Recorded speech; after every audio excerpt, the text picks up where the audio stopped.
дайын ба? Сені қуантайын ба? Сенің организмің сафариден тамақ жеуге дайын ба? Бізде бар бургер, дәмін келіп көріңдер, или заказ беріңдер. Қуантайын ба? Сенің үйіңе заказыңды тез әкеліп қуантайын ба?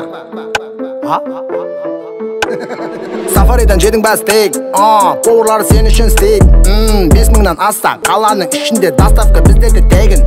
Үйіңде жатып, инстаграмда ашып, сафариді тауып, заказыңды бер. Первыйға шорпа, болмаса уха, десертке бар бізде күшті рубильбай. Біздің мекен жай лесхоздан қарсы пешеходтан өткенде көктемнің алдымен жүріп сразу солға. Көктемнің алдымен жүріп сразу солға. Жұмыс уақыты тәте сағат 10-нан бастап 12-ге дейін, бірақ есте болсын 11:30-да соңғы заказ. Брат қабылдай қойшы, соңғы заказ ғой. Соңғы заказ. Қуантайын ба? Сені қуантайын ба? Сенің организмің сафариден тамақ жеуге дайын ба? Бізде бар бургер, дәмін келіп көріңдер, или заказ беріңдер. Қуантайын ба? Сенің үйіңе заказыңды тез әкеліп қуантайын ба?